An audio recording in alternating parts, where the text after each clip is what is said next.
മഹിയേട്ടാ, എന്താ എൻ്റെ ഗൗരിക്കുട്ടിക്ക്? ഒന്നുമില്ല, ഞാൻ ചുമ്മാ വിളിച്ചതാ. അച്ചടാ, മഹിയേട്ടൻ്റെ ഗൗരിക്കുട്ടിക്ക് ബൂസ്റ്റിട്ട് ചായ വേണ്ടേ? വേണം.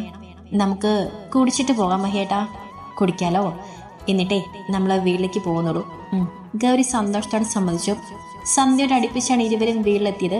മഹിയേട്ടാ, ഞാൻ എൻ്റെ ശ്രീയമ്മയെ കയറിയിട്ട് ഞങ്ങൾ രണ്ടാളും കൂടെ അങ്ങോട്ട് വരാവേ. ആ, ആയിക്കോട്ടെ. ഗൗരിക്കുട്ടിയെ ഗൗരി ഭാഗമെടുത്തിറങ്ങിയ മഹേഷ് കാർ അവരെ വീടിന്റെ മുറ്റത്തേക്ക് ഓടിച്ചു പോയി. ഓ, വന്നോ തമ്പുരാട്ടി? എവിടെയായിരുന്നടി നീ? വീട് ഇങ്ങോട്ട് കയറി വരാൻ നാണില്ലേ? വസുവന്റി, ഞാൻ മിണ്ടരുത്. നീ എന്റെ മോൾക്ക് അവകാശപ്പെട്ട വകയിൽ നിന്നുമാണ് നീ തിന്നു മുടിക്കുന്നതും പഠിക്കാനെന്നും പറഞ്ഞ് വാരി ചെലവാക്കുന്നതും. പോരാഞ്ഞ് ആ ചെക്കന്റെ തോളിൽ തൂങ്ങി നടപ്പും. അമ്മയെപ്പോലെ നീയും പിഴച്ചു നടക്കാനാണോ തീരുമാനം? വസുന്ധരെ, എന്തൊക്കെയാ നീ പറയുന്നത്? ഈ പൊടിക്കുഞ്ഞിന്റെ മൂത്ത് നോക്കി.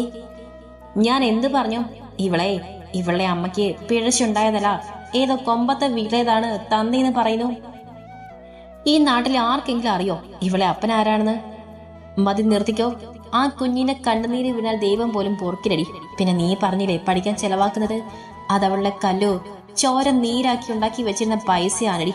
അതൊന്നും നിന്നെ ബോധിപ്പിക്കണ്ട എനിക്ക്. വാ മോളെ. ഗൗരിയുടെ കൈയും പിടിച്ച് ഭാഗമെടുത്ത് മഹേഷിന്റെ വീട്ടിലേക്ക് ടീച്ചർ ഇറങ്ങി. കൊണ്ടുവയ്ക്കോ. ഇനി ഇതിനെ ആ ശക്കൻ എന്തിനാ കൊണ്ടു നടക്കുന്നത് പോകെ പോകെ കണ്ടറിയാം. നീ വാ കുഞ്ഞെ. ഈ ദുഷിച്ച വർത്തമാനം കേൾക്കാൻ നിൽക്കാതെ ഒന്നോർത്തോ വസുന്ധരെ. മോഹനൻ വന്നാൽ ഉടൻ നിങ്ങൾക്ക് താമസിക്കാൻ വേറെ വീട് നോക്കിക്കൊള്ളാം.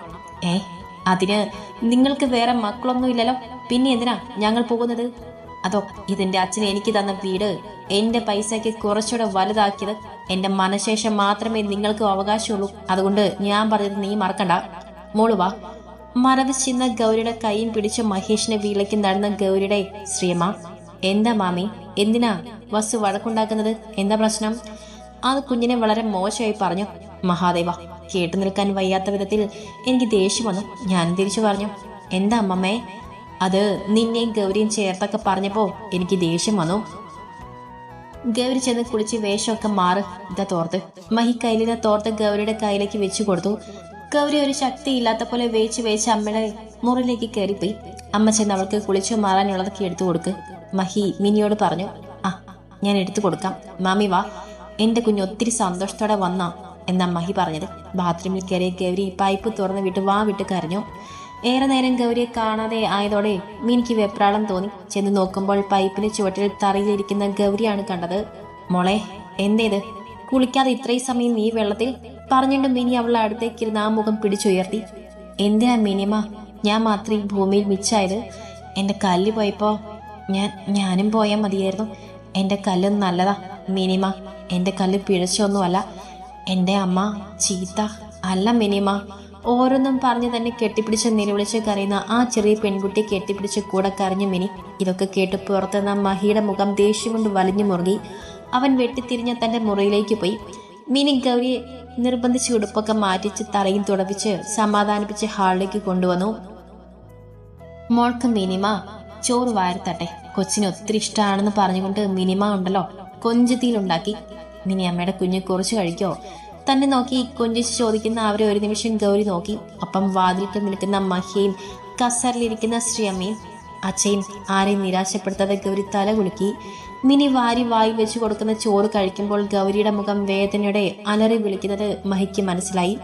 ഒരുപാട് സന്തോഷത്തോടെ വന്നിട്ട് ഒത്തിരി സങ്കടത്തോടെ മഹിയുടെ വീട്ടിൽ ശ്രീയമ്മയുടെ ചൂടിൽ ഉറങ്ങാതെ ആ രാത്രി കഴിച്ചുകൂട്ടി ഗൗരി. ഗൗരിമോളെ, എന്താ ശ്രീമ? എഴുന്നേറ്റ് കുളിച്ച് റെഡി വാ, നമുക്കൊന്ന് അമ്പലത്തിൽ പോകാം. നിന്റെ എല്ലാ സങ്കടങ്ങളും ദേവിക്ക് മുന്നിൽ ഇറക്കി വെക്ക്. കുളിച്ച് റെഡിയായി വരുമ്പോൾ മിനി കൊടുത്ത ചായ ഒന്നും മിണ്ടാതെ ഇരുന്ന് കുടിക്കുന്നവളെ കണി അവർ വിഷമത്തോടെ മഹാദേവനെ നോക്കി. അയാൾ കണ്ണി ചിമ്മി അവരെ സമാധാനപ്പെടുത്തി. പോകാമോ ഗൗരി? ടീച്ചർ ചോദിക്കുക. ഗൗരി സമ്മതത്തിൽ തല കുലുക്കി. അമ്പലത്തിൽ ദേവീരൂപമാണ് പ്രതിഷ്ഠ. ആ തിരുരൂപത്തിൽ നോക്കി നിൽക്കുമ്പോൾ ഗൗരിയുടെ മിഴുക്കൾ നിറഞ്ഞൊഴുകി. എന്തിനാ ഗൗരി തനിച്ചാക്കി പോയത്? എന്റെ കല്ല് പോയപ്പോ എന്നെക്കൂടെ കൂട്ടായിരുന്നില്ലേ? എന്റെ കല്ലു നല്ലതാണ്, ചീത്തയല്ല, പിഴച്ചതല്ല. ഇതൊക്കെ വാസു ആന്റിയോട് ആര് പറയും? എനിക്ക് പേടിയാകുന്നു. കല്ലു ഇല്ലാതെ ഈ ഭൂമിയിൽ ജീവിക്കാൻ ഗൗരിക്ക് പേടിയാകുന്നു. എന്നെ കൂടെ കല്ലന്റെ കൂടെ വിടുവോ ദേവി? തനിയെ മരിക്കാൻ ഗൗരിക്ക് പേടിയാണ്. ഒറ്റയ്ക്ക് ജീവിക്കാനും പേടിയാണ്. ഇവിടെ ഉള്ളവരല്ലേ ഉള്ളൂ. എനിക്ക് എന്തെങ്കിലും ഒരു വഴി കാണിച്ചു തരണേ. എനിക്കാരെയും വേദനിപ്പിക്കണ്ട. ആർക്ക് സങ്കടമുണ്ടാവാതെ ഗൗരി കലുവിന്റെ കൂടെ പറഞ്ഞു വിടണേ. കരഞ്ഞോണ്ട് പതിയെ പതിയെ പറഞ്ഞു കരയുന്ന ഗൗരി നോക്കിയകത്ത് ദീപപ്രഭയിൽ ജ്വലിക്കുന്ന ദേവിയുടെ പുഞ്ചിരിക്ക് പതിവിലും ശോഭ കൂടി. കഴിഞ്ഞില്ല ഗൗരിയെ. ടീച്ചർ അടുത്തേക്ക് വന്ന ഗൗരിയെ നോക്കി. എന്തിനാ മോളെ ആ വസുന്ധര പറയുന്നത് ഓർത്തിങ്ങനെ കരയുന്നത്? അതൊന്നും ഓർത്തല്ല ശ്രീമ ഞാൻ കരഞ്ഞത്. എന്റെ കല്ലുവിന് ഓർമ്മ വന്നു. നീ ഇങ്ങനെ ഓരോ നിമിഷവും സങ്കടപ്പെട്ട നിന്റെ കല്ലുവിന് സന്തോഷം തോന്നൂ. ആരെന്ത് വേണമെങ്കിലും പറഞ്ഞോട്ടെ. ശ്രീയമ്മയുടെ കുഞ്ഞ് ഒന്നും ഓർത്ത് സങ്കടപ്പെടരുത്. നിന്നെ വിഷമിപ്പിക്കില്ലെന്ന് ഞാൻ നിന്റെ കല്ലുവിന് വാക്ക് കൊടുത്തിട്ടുണ്ട്. അത് എനിക്ക് പാലിക്കണം. പറഞ്ഞിരുവരും മാറിൻ ചുവട്ടിലെ ഇരുത്തിയിൽ വന്നിരുന്നു ഏറെ നേരം. എന്റെ ഗൗരി വസുന്ധര പറഞ്ഞു തോർത്ത് വിഷമിക്കില്ലെന്ന് വാക്ക് തന്നേ. ഇല്ല ശ്രീമ ഞാനിനെ വിഷമിക്കൂല. അവരെ ഇനിയും സങ്കടപ്പെടുത്താൻ ഗൗരിയും തയ്യാറായിരുന്നില്ല. പോകാമോ ഗൗരി? ഗൗരി മൂളിക്കൊണ്ട് എഴുന്നേറ്റു. മഹേഷിന്റെ വീട്ടിലേക്കാണ് ഗൗരിയും ടീച്ചറും പോയത്. എന്തു പറ്റി? അമ്മമ്മേ താമസിച്ചേ? ഒരുപാട് നേരായില്ലേ പോയിട്ട്? ഞാൻ അങ്ങോട്ട് വരാൻ ഇറങ്ങുമായിരുന്നു. ഗൗരിക്ക് ഒരുപാടൊക്കെ ദേവിയോട് പറയാനുണ്ടായിരുന്നു മഹി. അപ്പൊ പിന്നെ ഒക്കെ പറയട്ടെന്ന് ഞാനും കരുതി. ആ എത്തിയോ? വന്നേ എല്ലാരും. നമുക്ക് കഴിക്കാം. നല്ല ചെമ്പാ പുട്ടും വറുത്തരച്ച കടലക്കറിയുണ്ട്. വാ മോളെ. മിനിയമ്മ. എന്താ മോളെ? മിനിയമ്മയ്ക്ക് എന്നോട് വെറുപ്പുണ്ടോ? എന്റെ കല്ലിനോട് ദേഷ്യമുണ്ടോ? എന്തിനാ? എനിക്ക് കല്ലിനോട് സ്നേഹം മാത്രമേ ഉള്ളൂ. ഇത്രയും നല്ലൊരു മോളെയല്ലേ അവൾ വളർത്തി വലുതാക്കി ഞങ്ങൾക്ക് തന്നത്. മോള് വാസു ചേച്ചി പറഞ്ഞതോർത്ത് വിഷമിക്കരുത് കേട്ടോ. വാ കഴിച്ചിട്ട് നമുക്ക് കുളത്തിൽ പോയി തുണി അലക്കാം. ശരിക്കും ഇന്ന് കുളത്തിൽ പോകുമോ? കണ്ണുകൾ വിടർത്തി ഗൗരി ചോദിച്ചു. പോകും. ഇന്ന് ഞാനും ഉണ്ട്. പക്ഷേ ഇന്നലത്തെ കാര്യമൊക്കെ കളഞ്ഞ് എന്റെ ഗൗരിക്കുട്ടി ഹാപ്പി ഇരുന്നാൽ ഞാനും അച്ഛനും ഗൗരിക്കുട്ടിയും കൂടെ വൈകിട്ട് വയലിൽ ചൂണ്ടയിട്ട് മീൻ പിടിക്കാൻ പോകും. മഹിയും പറഞ്ഞു. എന്താ? എന്നെ ശരിക്കും കൊണ്ടുപോവോ? എനിക്ക് എന്ത് ഇഷ്ടാന്നറിയോ? അത് ഞാനേ സന്തോഷമായിരുന്നോളാം. അവളുടെ മുഖത്തെ സന്തോഷവും ചുണ്ടിലെ ചിരിയും കാണി എല്ലാവരുടെയും മുഖത്ത് ആശ്വാസം നിറഞ്ഞു. അന്ന് വൈകുന്നേരം മൂവരും കൂടെ പോയി ചൂണ്ടയാക്കിയിട്ടു. അപ്പൊ കിട്ടിയ ഒരു കുഞ്ഞു മീനെ ഒരു കുപ്പിയിലിട്ട് വെച്ച് മഹി. പിറ്റേന്ന് ബൗൾ വാങ്ങി കൊടുക്കാമെന്നും പറഞ്ഞതോടെ അതിന്റെ സന്തോഷത്തിൽ ആ രാത്രിയും വിട വാങ്ങി. ഫോണിൽ ആരോടോ കുറേയേറെ നേരം സംസാരിച്ച ശേഷം ടീച്ചർ തിരികെ ഹാളിലേക്ക് വരുമ്പോൾ നേരത്തെ കണ്ട ചിരിയോ സന്തോഷമോ ആ മുഖത്തുണ്ടായിരുന്നില്ല. എന്താ അമ്മമ്മേ? ആരെ വിളിച്ചത്? മോഹനൻ മാമയാണോ? അല്ല മഹി. പറഞ്ഞിട്ട് ടീച്ചർ മഹാദേവന്റെ അടുത്തിരുന്ന് എന്തോ കാര്യമായി പറഞ്ഞു കേൾപ്പിക്കുന്നവളെ നോക്കി. നീ ഒന്ന് പുറത്തേക്ക് വാ മഹി. മഹിയോട് പറഞ്ഞിട്ട് ടീച്ചർ കുളത്തിനരികിലേക്ക് നടന്നുപോയി. എന്താ അമ്മമ്മേ? അവിടെ ആരും കേൾക്കാതെ പറയാൻ എന്താ ഉള്ളത്? ഗൗരിയുടെ അവകാശികൾ വരുന്നു. എന്താ? അതിന് അവളുടെ അമ്മയും അച്ഛനും ഒക്കെ മരിച്ചു പോയതല്ലേ? അതാണ്. പക്ഷേ അമ്മയുടെ ബന്ധുക്കളും അച്ഛനും ബന്ധുക്കളും ഉണ്ട്. ഇത്രയും നാൾ എവിടെയായിരുന്നു ഈ അച്ഛന്റെയും അമ്മയുടെയും ബന്ധുക്കൾ? കല്യാണി ആന്റിയുടെ കയ്യിൽ അവളെ ഏൽപ്പിച്ച് ഭാരം ഒഴിച്ചു പോയതല്ലേ? എനിക്കറിയില്ല. മഹി അച്ഛന്റെ കൂട്ടരാണ് വന്നത്. രണ്ടും ഒരേ നാട്ടുകാരല്ലേ? നമുക്ക് ഒരവകാശവും ഇല്ല മഹി. നമ്മളുടെ ആരുമല്ല ഗൗരി. നമുക്ക് പിടിച്ചു വയ്ക്കാൻ ആവില്ല അവളെ. അമ്മമ്മേ എനിക്കറിയാം. പക്ഷേ ഇനി നമുക്ക് എന്ത് ചെയ്യാൻ പറ്റും? അവളോട് ഇതെങ്ങനെ ഞാൻ പറയും? നിന്റെ അമ്മയുടെയും അപ്പന്റെയും ബന്ധുക്കളുണ്ടെന്നും അതിന്റെ അപ്പന്റെ ആളുകൾ അന്വേഷിച്ചു വന്നുവെന്നും പറയണം അമ്മേ. എന്നിട്ട് അവൾ തീരുമാനിക്കട്ടെ എന്ത് വേണമെന്ന്. പോകുന്നെങ്കിൽ പൊയ്ക്കോട്ടെ. പിടിച്ചു വയ്ക്കാൻ പറ്റില്ലല്ലോ. എന്റെ ഇഷ്ടം എന്നോട് കൂടി അവസാനിക്കട്ടെ. എന്നും എന്റെ മനസ്സിലൊരു മഞ്ഞുതുള്ളിയുടെ പരിശുദ്ധിയോടെ അവൾ ഉണ്ടാകും. എന്റെ ജീവൻ ഈ ശരീരത്തിൽ നിന്നും വേർപെട്ടു പോകുവോളം പറഞ്ഞിട്ട് മുഖം പൊത്തിയിരുന്ന് വിങ്ങി പൊട്ടിയവനെ ടീച്ചർ തലോടി സമാധാനിപ്പിച്ചു. ഇനിയുണ്ടോ ശ്രീമ? ഞാൻ അറിയാത്ത രഹസ്യങ്ങൾ പറയേ. എനിക്കറിയണം. എന്റെ കല്ലു എന്റെ അല്ലേ? പറയേ ശ്രീമ. എനിക്ക് കല്ലുവിന്റെ മോള് ആയാ മതി. എനിക്കാരെയും വേണ്ട. നിങ്ങളൊക്കെ മതി. തങ്ങൾ പറയുന്ന കേട്ട് വന്നവളെ കണ്ട് ടീച്ചർ വല്ലാതെ വിഷമിച്ചു. മോളെ നിങ്ങനൊന്നും പറഞ്ഞ് വിഷമിക്കലേ. കുഞ്ഞെ നിന്റെ അച്ഛന്റെ കൂട്ടരാണ് വരുന്നത്. അവർ വന്ന് കണ്ടിട്ട് പൊയ്ക്കോട്ടെ മോളെ. വേണ്ട ഗൗരിയമ്മേ, ആരും കാണണ്ട. എന്റെ അമ്മ എന്റെ കല്ലുവാണ്. ഇനിയും അത് മതി. ഗൗരി. വേണ്ട മഹിയേട്ടാ. ഏട്ടൻ പറഞ്ഞത് ഗൗരി കേട്ടു. വേണ്ട മഹിയേട്ടനെ ഗൗരി ചേരൂല. ചെറിയ കുട്ടിയായിരിക്കുമ്പോ ഒരാളെ സ്നേഹിച്ചിട്ട് ഇനി മഹിയേട്ടൻ വേണ്ട. ഗൗരി ചീത്ത കുട്ടിയാണ്. ബാക്കി പറഞ്ഞു തീർക്കാൻ സമ്മതിക്കാതെ മഹി ഗൗരിയുടെ വായ പൊത്തിപ്പിടിച്ചു. ടീച്ചർ പതിയെ വീട്ടിലേക്ക് നടന്നു. ഗൗരിയൊക്കെ എങ്ങനെ ഉൾക്കൊള്ളുമെന്നതായിരുന്നു അവരുടെ ചിന്ത. പറയില്ലേ ഗൗരി, നീ മറ്റൊരാളെ പ്രണയിച്ചിരുന്നെന്ന് നിന്നെ നാവ് കൊണ്ട് പറയല്ലേ മോളെ. മഹിയേട്ടൻ ഇപ്പൊ പറയണമെന്ന് കരുതിയതല്ല, പക്ഷെ പറഞ്ഞുപോയി. പിന്നെ എന്റെ ഗൗരി നല്ല കുട്ടിയാണ്. ഞാൻ കണ്ടതിൽ വെച്ച് ഏറ്റവും നല്ല കുട്ടി. ഒരാൾക്ക് മറ്റൊരാളോട് എപ്പോൾ വേണേലും ഇഷ്ടം തോന്നാം. പിന്നെ ചെറുതിലെ തോന്നിയ ആ ഇഷ്ടം ഇപ്പോഴും സിദ്ധുവിനോട് ഗൗരിക്കുണ്ടെങ്കിൽ മഹിയേട്ടൻ നടത്തി തരും, ഉറപ്പ്. അതിന് മഹിയേട്ടൻ എത്ര വേദനിച്ചാലും എൻ്റെ ഗൗരിയുടെ സന്തോഷം അത് മതി എനിക്ക്. ഇല്ല, എൻ്റെ മനസ്സിൽ ആ ഇഷ്ടത്തിൻ്റെ ഒരു പൊടി പോലുമില്ല. അതാണ് എൻ്റെ കല്ലും സിദ്ധാർത്ഥും പറഞ്ഞ പോലെ ആ പ്രായത്തിൻ്റെ ആവും. കാരണം എനിക്ക് അവിടുന്ന് വരുമ്പോൾ സിദ്ധുവേട്ടനെ കാണാൻ പറ്റില്ല എന്നോർത്ത് എനിക്ക് സങ്കടമൊന്നും വന്നില്ല. പക്ഷേ എനിക്ക് നിങ്ങൾ ആരെയും വിട്ടു പോകണ്ട. നിങ്ങൾ മതി ഗൗരിക്ക്, കല്ലുവിൻ്റെ പൊന്നൂട്ടിയായാൽ മതി. പറഞ്ഞു വിടല മഹിയേട്ടാ, ഞാൻ ഇവിടെ നിന്നോളാം, നിങ്ങളുടെ കൂടെ നിന്നോളാം. ഓരോ വാക്ക് പറയുമ്പോഴും കണ്ണും മൂക്കുമൊക്കെ ഒഴുകുന്നുണ്ട്. അവൻ ആമുഖം വാരിയെടുത്തു. കരയല്ലേ, അവര് വരട്ടെ. അപ്പം മഹിയേട്ടൻ്റെ ഗൗരി പറഞ്ഞാൽ മതി, ആടെ കൂടെ നിൽക്കാനാണ് ഇഷ്ടമെന്ന്. ആരും എൻ്റെ കുഞ്ഞിനെ പിടിച്ചോണ്ട് പോവൂല. അപ്പോ എന്നെ പറഞ്ഞു വിടൂലല്ലോ? ഇല്ല, വിടൂല. എൻ്റെ ഗൗരിക്ക് ഇഷ്ടമില്ലാത്തതൊന്നും ചെയ്യണ്ട. മഹിയേട്ടാ. എന്താ ഗൗരി? എനിക്ക് മഹിയേട്ടനെ എൻ്റെ പ്രണയമായി കാണാൻ പറ്റോ എന്ന് എനിക്കറിയില്ല. എങ്കിലും എനിക്ക് എൻ്റെ ജീവിതത്തിൽ ഒരു പുരുഷനുണ്ടെങ്കിൽ അതെൻ്റെ മഹിയേട്ടൻ മാത്രമായിരിക്കും. അതെ, ഇപ്പോൾ ഈ ഗൗരിക്ക് പറയാനുള്ളൂ. മതിയടാ, അത് മതി. എനിക്കൊരു പ്രതീക്ഷയുമില്ലാതെ ഞാൻ നിന്നെ മൗനമായി പ്രണയിച്ചിരുന്നില്ലേ? ഇപ്പൊ പ്രതീക്ഷയുണ്ടല്ലോ, എനിക്കത് മതി. ഇനി എത്ര കാലം വേണമെങ്കിലും നിന്റെ മഹിയേട്ടൻ കാത്തിരുന്നോളാം, കേട്ടോ? ഒന്ന് ഓർത്ത് എൻ്റെ ഗൗരി വിഷമിക്കാതിരുന്നാ മതി. ഗൗരി വിഷമിക്കില്ല, മഹിയേട്ടനും വിഷമിക്കേണ്ട. ഞാനേ നിങ്ങളൊക്കെ വിട്ട് ആരുടെ കൂടെയും പോകൂല.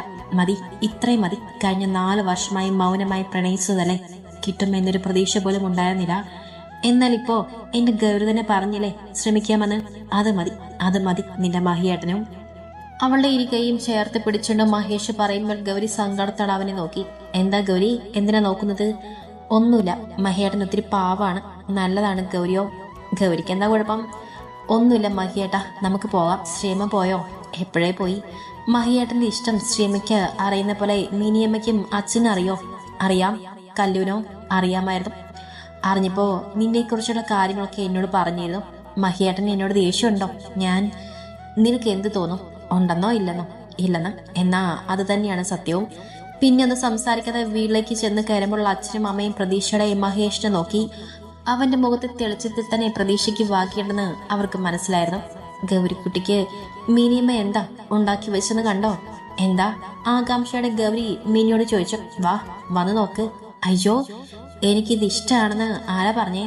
ബോളിയും പാൽപ്പായസവുമാണ് ഗൗരിക്ക് സദ്യവട്ടത്തിൽ ഏറ്റവും പ്രിയം. അതാണ് മിനി ഉണ്ടാക്കിയത്. അതോ നിന്നെ കാണാൻ, നിന്നെ കേൾക്കാൻ, നിന്റെ ഇഷ്ടങ്ങൾ അറിയാനൊക്കെ നിന്റെ മഹിയേട്ടൻ കഴിഞ്ഞ 4 വർഷങ്ങളായി നിന്റെ കൂടെ തന്നെ ഉണ്ടായിരുന്നു. പക്ഷെ ഞാൻ കണ്ടില്ലല്ലോ. കാണാൻ കഴിയില്ല. നിന്നെ ശ്രീയമ്മ വന്ന് പറയുന്ന ഓരോന്നും മനസ്സിൽ പതിപ്പിച്ചു വെക്കും. പിന്നെ ഇടയ്ക്കൊക്കെ മോളെ കാണാൻ കോളേജിൽ വരും. പിന്നെ ആ കുട്ടിയുടെ കാര്യം അറിഞ്ഞപ്പോൾ ഭയങ്കര സങ്കടമായി. എങ്കിലും പറയും നിന്റെ ഇഷ്ടം അതാണെങ്കിൽ അത് നടക്കട്ടെ എന്ന്. എന്താണോ ദൈവം വിധിച്ചത് അത് നടക്കട്ടെ. വാ, ചൂടോടെ അമ്മയുടെ കുഞ്ഞു വന്ന് കഴിക്കുക. ഗൗരിയും ചേർത്ത് പിടിച്ച് ഹാളിലേക്ക് കൊണ്ടുപോയി. എന്തായി മഹി, മോൾ എന്തു പറഞ്ഞു? കുഞ്ഞിനാകെ വിഷമമായി കാണും. വിഷമമുണ്ട് അച്ഛാ, അവൾ പോകില്ലെന്നൊക്കെയാണ് പറയുന്നത്. പക്ഷെ അത് നടക്കുന്നു തോന്നില്ല. അവർക്ക് അവകാശത്തോടെ കൊണ്ടുപോകാമല്ലോ. നമുക്ക് എന്ത് അവകാശം? അവൾക്ക് നമ്മളോട് ഇഷ്ടമുണ്ട്. ഇനി വരുന്ന ബന്ധുക്കൾ അവളെ കൂടെ കൊണ്ടുപോയി സ്നേഹിച്ചു തുടങ്ങുമ്പോൾ അവൾക്ക് നമ്മളെ വേണ്ടെന്ന് തോന്നിയാലോ മഹേഷേ? ടീച്ചർക്ക് വിഷമം അടക്കാൻ സാധിക്കുന്നില്ലായിരുന്നു. ഇല്ല മാമേ, അവൾ ഒരിക്കലും നമ്മളെ പാടെ ഉപേക്ഷിച്ച് പോവില്ല. ചിലപ്പോൾ പോയി കുറച്ച് ദിവസം നിന്നേക്കാം. പക്ഷെ എല്ലാത്തിൻ്റെയും ഒടുവിൽ അവൾ അവിടെ തന്നെ വരും. അവളുള്ളിൽ നമ്മൾ ഓരോരുത്തരും അത്രയേറെ പതിഞ്ഞിട്ടുണ്ട്, അതെനിക്ക് ഉറപ്പാണ്. പറഞ്ഞിട്ട് അകത്തേക്ക് ചെന്ന അവൻ ചൂടുപായസം ബോളിക്കുട്ടി കോതിയോടെ കഴിക്കുന്നവളെ ഒരുതരം വാത്സല്യത്തോടെ കണ്ണിമ മായ്ക്കാതെ ഹൃദയത്തിൽ പതിപ്പിച്ചു വെച്ചു. ഗൗരി തിങ്കളാഴ്ച രാവിലെ മഹി കോളേജിൽ കൊണ്ടുപോയി വിട്ടു. പോകുമ്പോൾ കുറച്ച് സങ്കടമൊക്കെ ഉണ്ടായിരുന്നെങ്കിലും ഗൗരി അതൊക്കെ ഉള്ളിൽ ഒതുക്കി ഹോസ്റ്റലിൽ എത്തിച്ചിട്ടാണ് മഹി പോയത്. അലീന മോളെ, നിനക്ക് എന്റെ മിനിമ അപ്പവും ബീഫും ഉലർത്തും തന്നു വിട്ടിട്ടുണ്ടേ. റൂമിനകത്തേക്ക് കയറുമ്പോൾ തന്നെ ഗൗരി അലീനോട് വിളിച്ചു പോയി. എന്റെ ചെവി പൊട്ടി പതിയെ പറടി. അപ്പുറത്ത് റൂമിലുള്ളവങ്ങളൊക്കെ ഇപ്പൊ ഇങ്ങ് വരും. വരട്ടെ, അതിനെന്താ? അയ്യോടി ഗൗരി, നീ കളിക്കലേ. എന്റെ ബീഫ് അതുങ്ങൾ കൊണ്ടുപോകടി. ഓ അങ്ങനെ. അലീന ഗൗരി വിളിച്ചു കാണിച്ചു. എടി, നിന്നെ ഞാൻ വിളിച്ചപ്പോ നീ എന്തിനാ കരഞ്ഞോണ്ടിരുന്നത്? അതൊക്കെ ഒരു കഥയാണടി.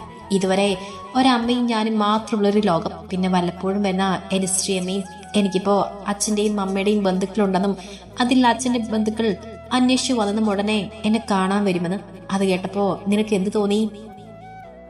എനിക്കെന്ത് തോന്നാൻ? ഇതുവരെ ഇല്ലാത്ത ഒന്നും ഇനിയും വേണ്ടെന്ന് തോന്നി. എന്തായാലും നിന്റെ സ്വന്തം അച്ഛന്റെ ബന്ധുക്കളല്ലേടി, അപ്പോ രക്തബന്ധമല്ലേ നിന്നിൽ അവർക്കുള്ള അവകാശം. വേറെ ആർക്കാണുള്ളത്? എന്ത് അവകാശം? അലീനെ, ഇതുവരെ എന്നെ സംരക്ഷിച്ചവർ എന്റെ രക്തബന്ധമായിരുന്നു. ഇനിയും അവരൊക്കെ മതി. എനിക്ക് വേറെ ആരെയും വേണ്ട. നീ ചോദിച്ചില്ലേ അവര് എവിടെയുള്ളതാണ്? നീ അന്വേഷിച്ചോ? ഉള്ള അലീന, എനിക്ക് ആരെയും കുറിച്ച് അറിയണ്ട. എനിക്ക് കല്ലുവിന്റെ മോളായാൽ മതി. ഞാൻ ഗൗരി കല്യാണിയാണ്. അത് മരിക്കുവോളം അങ്ങനെ ആയാൽ മതി. വിതുമ്പി കരഞ്ഞുകൊണ്ട് പറയുന്നവളെ അലീന ചേർത്ത് പിടിച്ചു. കറിയിലടി, നിന്നെ വിഷമിപ്പിക്കാൻ ചോദിച്ചതല്ല. നിന്റെ തീരുമാനം എന്തെന്ന് അറിയാനാണ്. അല്ലെങ്കിലും ഈ മഹിയേട്ടന്റെ കുഞ്ഞുവാവയല്ലേ? ആഴടി, ഞാനേ എന്റെ മഹിയേട്ടന്റെ കുഞ്ഞുവാവ തന്നെയാണ്. എന്റെ മിനിമയുണ്ടല്ലോ, എനിക്ക് എന്റെ കല്ല് ചോറ് വയറി തരും പോലെ വാരി വായിൽ വെച്ച് തരും. എന്റെ മഹിയേട്ടനും അച്ഛനും എന്നെ ചൂണ്ടിട്ട് മീൻ പിടിക്കാൻ കൊണ്ടുപോകും. അറിയോ നിനക്ക്? ഇതൊക്കെ ഇത്രയും ആത്മാർത്ഥതയോടെ ഇനി വരുന്ന ഒരു രക്തബന്ധമുള്ളവർ ചെയ്യില്ല അലീന. അഥവാ ചെയ്താലും എന്റെ മഹിയേട്ടനെയും കുടുംബവും ചെയ്യും പോലെ ആവുകയില്ല. എന്റെ പൊന്നോ, എത്ര വട്ടമാണ് പറഞ്ഞത് എന്റെ മഹിയേട്ടനെന്ന്? അതെ, ഈ മഷിയേട്ടനൊരു പെണ്ണ് കേട്ടെ, അപ്പൊ കാണാം നിന്നിങ്ങനെ കുഞ്ചിച്ചോടെ നടന്ന് വഷളാക്കുമോന്ന്. ഒരു ചിരിയോടെ പറഞ്ഞിട്ട് അലീന കഴിച്ചു കഴിഞ്ഞാൽ പുതിയും എടുത്ത് കൈ കഴുകാനായി പോയി. അലീന പറഞ്ഞത് ഓർത്ത് ഗൗരിക്ക് ചെറുതല്ലാത്ത വിഷമം തോന്നി. അന്ന് ക്ലാസ്സിൽ ഇരിക്കുമ്പോഴും ഗൗരിയുടെ ചിന്തയിൽ അലീന പറഞ്ഞ കാര്യങ്ങൾ തന്നെയായിരുന്നു. രാത്രി ഉറങ്ങാൻ സമയം ആവാറായപ്പോഴാണ് അന്ന് മഹി വിളിച്ചത്. എന്താ മഹിയേട്ടാ ഇന്ന് വിളിക്കാൻ താമസിച്ചത്? ഞാൻ എപ്പോഴും കാത്തിരിക്കുകയാണെന്ന് അറിയോ? അതിന്ന് ഇവിടെ വിരുന്നുകാരുണ്ട് ഗൗരി, അതുകൊണ്ടാണ് താമസിച്ചത്. ആരാ മഹിയേട്ടാ വന്നത്? ഞാൻ നേരത്തെ വിളിച്ചപ്പോൾ മിനിയമ്മയും പറഞ്ഞു ഇന്ന് ഒത്തിരി സംസാരിക്കാൻ സമയമില്ല, വിരുന്നുകാരുണ്ടെന്ന്. ആണോ? അതെ, വിരുന്നുകാർ അമ്മയുടെ സഹോദരനും ഭാര്യയും മകളുമാണ്. ആണോ? അയ്യോ, ഞാനുണ്ടായിരുന്നെങ്കിൽ എനിക്കും കാണാമായിരുന്നു അല്ലെ മഹിയേട്ടാ? അതെ, അവർ ഇനിയിപ്പോ ഒരാഴ്ച ഇവിടെ ഉണ്ടാകും. മാമന്റെ മകളിലെ ചാരുത, അവൾക്ക് നമ്മുടെ ഇവിടുത്തെ സ്കൂളിൽ ജോലി കിട്ടി. അപ്പോ ഇനി മുതൽ ചാരും ഇവിടെ ഉണ്ടാകും. അവൾക്കും ഇവിടെ ഒന്ന് പരിചയമാവാൻ വേണ്ടിയാണ് മാമനും മാമയും കൂടെ ഇവിടെ നിൽക്കുന്നത്. അപ്പോ മിനിയമ്മയ്ക്ക് എന്നോട് സംസാരിക്കാൻ സമയം കിട്ടില്ല ഇനി. പിന്നെ കിട്ടാതെ എന്റെ ഗൗരി കഴിഞ്ഞിട്ടല്ലേ നീ എനിക്ക് ആരും ഉണ്ടാകൂ.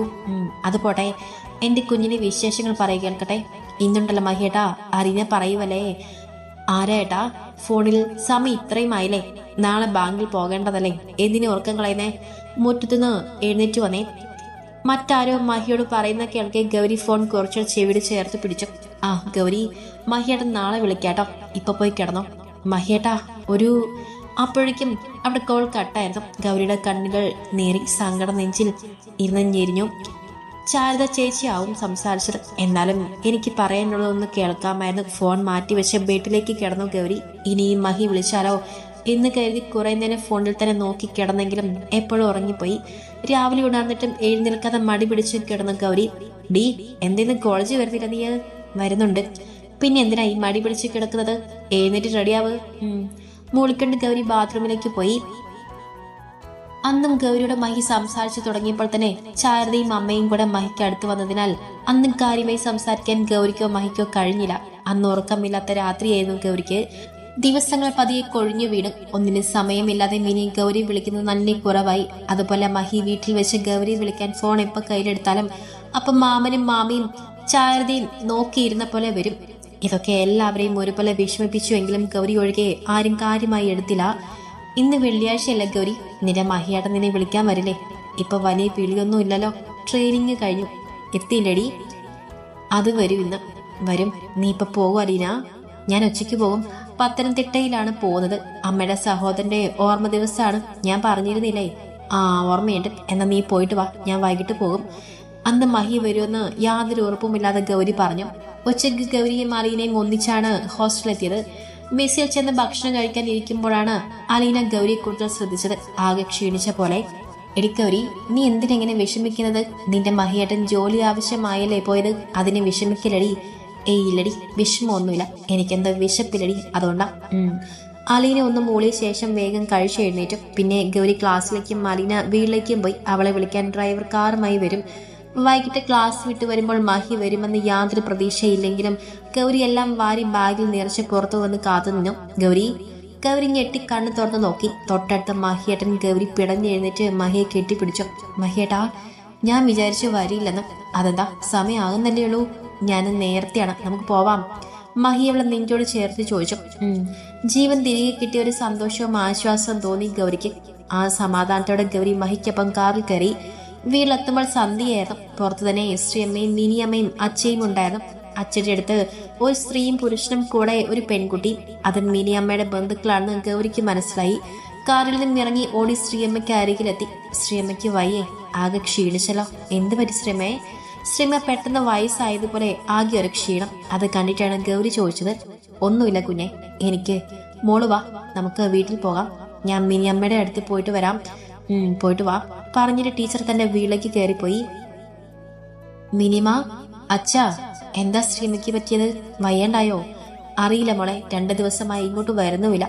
ഞാൻ ചോദിച്ചപ്പോ വിരുന്നുകാരിയുള്ളതല്ലേ എന്ന് പറഞ്ഞു ഒഴിഞ്ഞു. അച്ഛക്ക് ചോദിക്കായിരുന്നില്ലേ ശ്രീമയോട്? ഞാൻ ചോദിച്ചതേ, ഇവൻ ചോദിച്ചു, പക്ഷെ ഒന്നും വിട്ടു പറയുന്നില്ല. ഇനിയിപ്പോ മോള് ചോദിച്ചു നോക്ക്, പറയുമെന്ന് നമുക്ക് നോക്കാം. ഗൗരി ഒന്നും മോളി. നതുനെ, ഇതാരാ? ഇതിനു മുൻപ് ഇതിനിവിടെ കണ്ടിട്ടില്ലല്ലോ. ചാരുതയുടെ അമ്മ സംഗീത ചോദിച്ചു. അത് മാമയുടെ ബന്ധത്തിലുള്ളൊരു കുട്ടിയാണ് സംഗീത. ബന്ധം?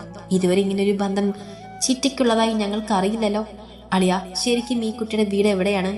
മിനി പറഞ്ഞത് കാര്യാക്കാതെ അവിടെ സഹോദരൻ സത്യനും ചോദിച്ചു. ആരൊന്നും മിണ്ടാതെ നിൽക്കുന്ന കാണി ഗൗരിക്ക് വല്ലാത്തൊരു വിഷമം തോന്നി. എനിക്ക് വീടോ സ്വന്തക്കാരോ ഇല്ല ആന്റി. ആരും ഇല്ലാത്തതുകൊണ്ട് ശ്രീമ എന്നെ കൂടെ കൂട്ടിയതാണ്. അത് കൊള്ളാം. ശ്രീദേവി ടീച്ചർ ഇത് എന്തിന്റെ കേടാണ്? എന്തിനാണ് ആവശ്യമില്ലാതെ ഓരോന്നും ചെയ്തു വെക്കുന്നത്? ഞാൻ പൊയ്ക്കോട്ടെ മിനിയമ്മ. അജയ്, ഞാൻ പോകുവാണേ. പിന്നെ തിരിഞ്ഞു നോക്കാതെ മഹിയുടെ കയ്യിൽ നിന്നും ഭാഗം വാങ്ങി ഗൗരി ടീച്ചർ അമ്മയുടെ വീട്ടിലേക്ക് ഓടിപ്പോയി. വേണ്ടിയിരുന്നില്ല. എന്തിനാളിയാ ആ കുഞ്ഞിനോട് ഇങ്ങനെ പറഞ്ഞത്? അതൊരു ചെറിയ കുട്ടിയല്ലേ. അയ്യോ മാമ, അച്ഛൻ വേറൊന്നും വിചാരിച്ചല്ല. ആരെന്നറിയാത്തൊരു പെൺകുട്ടിയല്ലേ, അതുകൊണ്ട് ചോദിച്ചാണ്. വിഷമം തോന്നല്ലേ? മഹി ഒന്നും മിണ്ടാതെ മുറിയിലേക്ക് കയറിപ്പോയി. അവന്റെ ഹൃദയം വല്ലാതെ നൊന്തു. നിറമീഴ്ചയോടെ ഇറങ്ങിപ്പോയവൾ തന്റെ പ്രാണനാണ്. പക്ഷേ ഇവരോട് മുഖം കറുപ്പിക്കാൻ വയ്യ. അമ്മയുടെ ആകെയുള്ള സഹോദരനാണ് മഹി. അതേ വിഷമത്തോടെ ബെഡിലേക്ക് വീണു. ആ വന്നോ? എന്തേ അവിടെ സീറ്റില്ലാതെ ആയോ? മര്യാദക്ക് എങ്ങോട്ടെങ്കിലും ഇറങ്ങിപ്പോയ്ക്കോ, അതാണ് നിനക്ക് നല്ലത്. നാശൂലം. വീട്ടിലേക്ക് കയറി വന്ന ഗൗരിയോട് പറഞ്ഞത് വസുന്ധര ദേഷ്യത്തിൽ കിച്ചണിലേക്ക് പോയി.